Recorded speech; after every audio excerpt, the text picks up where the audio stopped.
नमस्कार सगळ्यांना, श्री स्वामी समर्थ। तुमच्या सगळ्यांचं मी आपल्या चॅनलमध्ये पुन्हा एकदा खूप खूप मनापासून स्वागत करते। मैत्रिणींना आपल्या सगळ्यांना माहिती आहे की आपल्या स्वामींच्या पुण्यतिथीनिमित्त सगळ्या दिंडोरी प्रणित केंद्रांमध्ये जो सप्ताह चालू आहे आणि आज आहे स्वामी याग। हा स्वामी यागच्या दिवशीचा व्हिडिओ आहे। तर हा परवाच्या दिवशी झाला। तर स्वामी यागच्या दिवशीचीच माझी सकाळची जी पूजा वगैरे होते रुटीन ते मी तुमच्यासोबत आज शेअर करते आहे। तर स्वामी यागच्या दिवशी आपल्याला स्वामींची जी सेवा आहे म्हणून आपण स्वामी चरित्र सारामृत जे आहे ते एकत्रितरित्या सामुदायिक पठण करत असतो केंद्रामध्ये आणि त्यासोबतच स्वाहाकार घेत असतो। तर आपल्याला स्वामी यागच्या दिवशी जी गुरूंची सेवा आहे किंवा गुरूंचं पाठबळ आपल्याला मिळावं यासाठी आपण ही सेवा करायची असते। प्रत्येक यागाचं वेगळं असं विशिष्ट महत्त्व आहे। जे कोणी केंद्रामध्ये जातात त्यांना सगळ्यांना माहिती आहे। जसं की त्याच्यानंतर स्वामी यागच्या दुसऱ्या दिवशी झाला तो म्हणजे चंडी याग।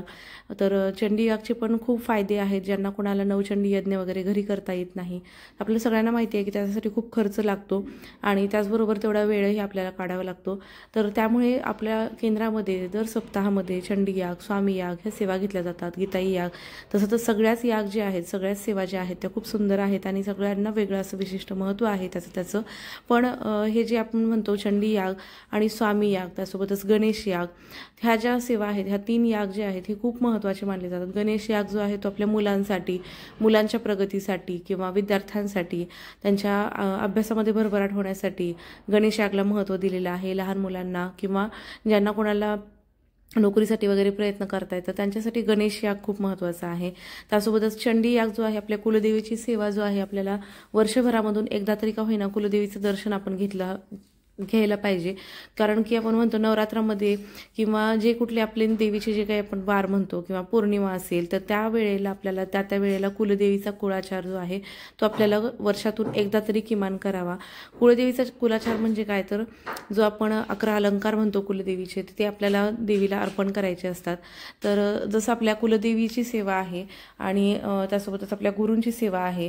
जर आपण खूप गुरूंची सेवा केली आणि कुलदेवीची जर सेवाच केली नाही तर आपल्याला गुरूंची सेवा देखील तेवढ्या प्रमाणामध्ये फलत नाही। पण आपण जर का म्हटलं की आपण कुलदेवीची देखील सेवा करत असू, आपल्या पितरांची देखील सेवा करत असू आणि मग आपण गुरूंची सेवा करत असू तर निश्चितच आपल्याला ती जास्ती प्रमाणामध्ये खूप पटीने जसं आपल्याला फळ मिळतं। कारण की आपले जर का पित्र आपल्यावरती रुष्ट असतील किंवा आपल्या कुलदेवी आपल्यावरती रुसून असेल, नाराज असेल, आपण जर का कुलदेवीचा कुळाचार केलेला नसेल, आपण कुलदेवीचं स्मरण करत नसू, सेवा करत नसू, आपल्या हातून कुलदेवीसाठी काहीच होत नसेल सेवा, तर निश्चितच आपल्याला त्याचा त्रास होतो। आणि आपण बऱ्याच जणांना कुलदेवी देखील माहीत नसते, कुलदैवत माहीत नसतं किंवा बरेच लोक पितरांचं देखील स्मरण करत नाहीत किंवा पितरांची पूजा करत नाहीत किंवा त्यांची आठवण काढत नाहीत किंवा त्यांच्यासाठी आपण फक्त असं नाही आहे की पितृपंधरवाड्यामध्येच आपण त्यांना जे आहे आपण कावळ्याला घास देणं म्हणा किंवा एखाद्या व्यक्तीला बोलावून आपण त्यांच्या निमित्ताने त्यांना जेव घालणं हे फक्त आपण पितृपक्षामध्येच करू नये। तर मला असं वाटतं की आपण रोजच्या जीवनामध्ये देखील आपल्या पितरांचं स्मरण आणि कुलदेवीचं स्मरण हे केलंच पाहिजे आणि मगच आपल्या गुरूंची सेवा केली पाहिजे। मी तरी सकाळी उठल्याबरोबर पितृस्तोत्र वाचते, रोज मी वाचते। कारण की जर का आपल्या थोरा मोठ्यांचे आशीर्वादच नाही लाभले तर आपण पुढे जाऊ शकू का, नाही ना। म्हणूनच आपण कुठली पण एखादी गोष्ट असेल, आपल्या घरामधली पूजा असेल, समजा आपण साधं सत्यनारायण जरी केलं तरी आपण प्रसाद दिल्याच्या नंतर पाया पडतो आणि घरातल्या सगळ्या मोठ्यांचे आपण आशीर्वाद घेतो। कुठली पण विधी, कुठला पण एखादी आपण मोठी पूजा ठेवली तर आपण नाही का पाया पडतो किंवा घरामध्ये काही कार्यक्रम असेल आपण जाताना वगैरे कोणाच्या पण पाया पडतो। तर आपण जर का मोठ्यांचा आशीर्वाद आपल्याला मिळाला तर आपल्या आयुष्यामध्ये भरभराट होते, त्यांचे आशीर्वाद आपल्याला लागतात।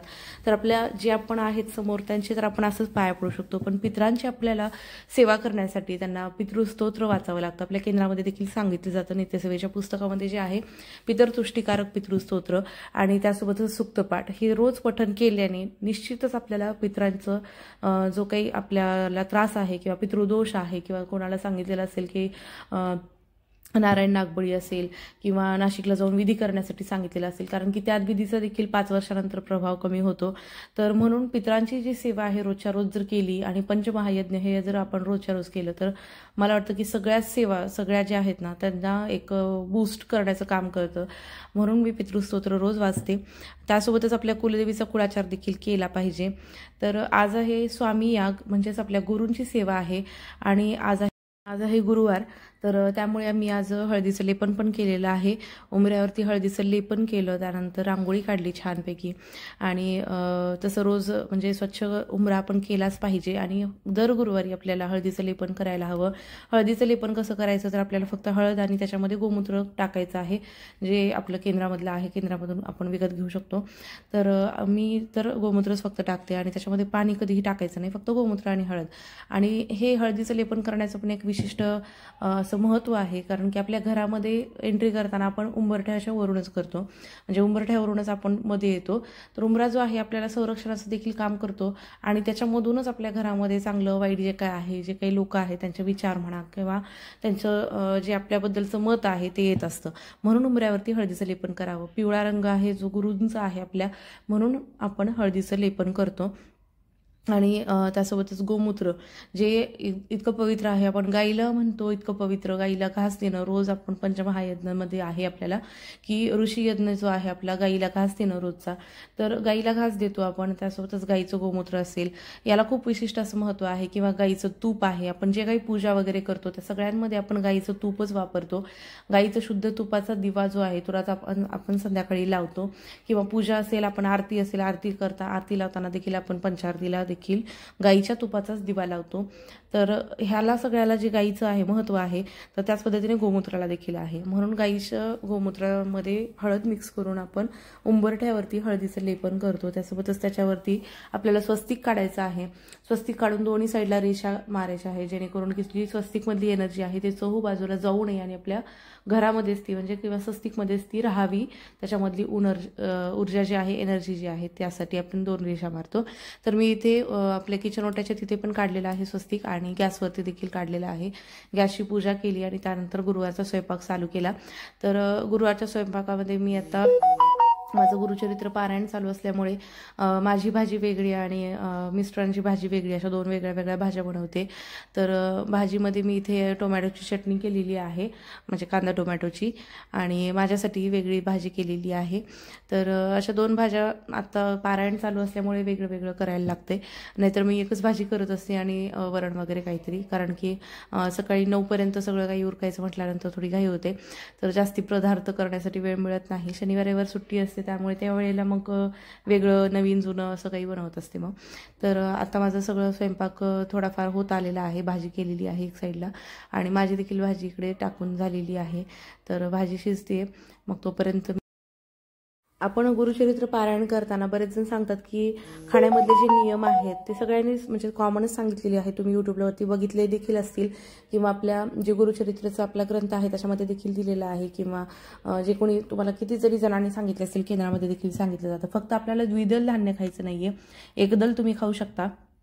तर एकदलमध्ये जे म्हणजे द्विदलमध्ये शेंगदाणे पण येतात. म्हणजे आपल्याला असं नाही की गुरुवार आहे, समजा आता बऱ्याच जणांचा गुरुवार असतो, गुरुचरित्र पारायण करताना गुरुवार आला किंवा एखादा उपवास आला तर काय करावं, तर शेंगदाण्याचं कूट आपल्याला वापरायचं नाहीये.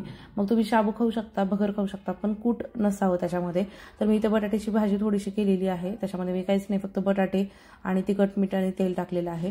मग हा तुम्ही खोबरं टाकू शकता, कारण की ते एक म्हणजे एक फळ आहे, श्रीफळ म्हणतो आपण, तर फळ आहे त्याच्यामुळे खोबऱ्याचं कूट तुम्ही वापरू शकता, पण ते पण कमी प्रमाणामध्ये. खूप असं स्पायसी तिखट वगैरे किंवा खूप मसाल्याचं असं जेवण बनवायचं नाहीये. तिखट तर आपण लाल किंवा हिरवं असंच वापरायचं आहे.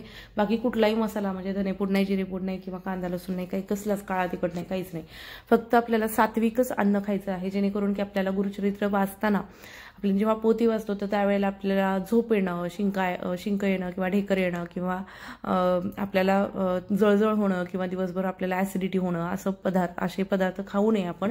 तर टोमॅटो आपल्याला चालतो, पण टोमॅटोने देखील कोणाकोणाला म्हणजे ॲसिडिटी होते, पित्त होतं, त्यामुळे टोमॅटो देखील वर्ज्य आहे. म्हणजे खाऊ शकता तुम्ही, टोमॅटो तसं फळ आहे, पण ज्यांना पित्त होतं त्यांनी खाऊ नये. बाकी आणखीन बऱ्याचशा अशा भाज्या आहेत की तुम्ही खाऊ शकता पालेभाज्यांमध्ये, पण कोणाला मेथीने पित्त होतं, कोणाला शेपुळे ढेकर येतात, कोणाला त्याच्यामुळे बटाटा, भेंडी वगैरे अशा भाज्या तुम्ही खाऊ शकता.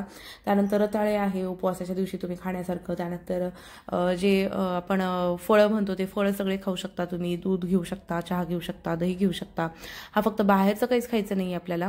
तर मी इथे भगर रात्री भिजू घातली होती, भगर आणि थोडंसं शाबू भिजू घातलेला होता. आणि सकाळी मग मी आंघोळ वगैरे झाल्याच्यानंतर ते मिक्सरमधून वगैरे काढलं, थोडंफार भिजू दिलं त्याला. आणि मग शेवटीला मी आता इकडे डोसा करते आणि साईड बाय साईड चपाती वगैरे पण करून घेतली. तर हे एकटेच खाणार होते त्याच्यामुळे आज 2 चपात्या केल्या आणि बाकीची कणिक वगैरे फ्रीजमध्ये ठेवली. कारण की संध्याकाळचं रुटीन संध्याकाळी जे आहे ते कणिक ताजीच मी मळते. पण आल्याबरोबर आलोकला भूक लागते, त्याच्यामुळे मग त्याच्यासाठी 1 चपातीची कणिक मळून ठेवली. सकाळचं सकाळी आणि संध्याकाळचं संध्याकाळी असं असतं माझं. खूप असं शिळं करून ठेवलं आणि पुन्हा ते संपणा म्हणून टेन्शन येण्यापेक्षा, कारण आम्ही दोघंच राहतो त्याच्यामुळे आणि आलोक, त्याच्यामुळे जास्तीचा एक्स्ट्राचा स्वयंपाक मी करतच नाही. तर आता मी चपाती करून घेते आणि माझे डोसा पण तयार होत आहेत. तर मी आता टिफिन भरते आणि पटकन तयार व्हायला घेते, कारण की साडी घालायची आहे, आलोकला सोडायचं आहे. आता आलोकला सध्या सुट्टी आहे, जसं की मी तुम्हाला पहिल्या ब्लॉगमध्ये सांगितलं, त्याच्या सुट्ट्या चालू आहेत. सगळ्याच मुलांच्या सुट्ट्या आहेत चालू. तर त्याच्यामुळेच मला पण शक्य झाले गुरुचरित्र वाचणं. नाहीतर सुट्टी जर नसती तर मला वाचणं शक्य नव्हतं, पण स्वामींनाच करून घ्यायचं होतं. तर सुट्ट्या पण चालू आहेत आणि कॉलेजमध्ये पण माझं थोडंसं सध्या वातावरण शिथिल आहे. इकडे इलेक्शन आहे धाराशिवला, त्याच्यामुळे थोडंसं जरा लूज चालू आहे वातावरण. त्यामुळे मुलं पण थोडेसे ॲब्सेंट असतात, त्यामुळे लेक्चर प्रॅक्टिकलचं पण एवढा काही लोड नाही आहे. तर त्यामुळे मला सगळं शक्य झालं. तर मी आता जाते आहे केंद्रामध्ये. तर टिफिन वगैरे माझा सगळा पॅक झाला आहे, आलोकला पण मी रेडी केलं आणि मग मी आईच्या घरी नेऊन सोडते त्याला. तर तसं माझं माहेरचं जे घर आहे इथलं, तर ते जवळच आहे, 5 मिनिटाचा रस्ता आहे. तर मी त्याला लगेच सोडून तिकडून मग केंद्रात जाणार आहे. तर मी स्वामींचं दर्शन घेतलं घरामध्ये आणि आता मी निघते. तर भेटूया अशाच एका पुढच्या व्हिडिओमध्ये. श्री स्वामी समर्थ. जय जय स्वामी समर्थ.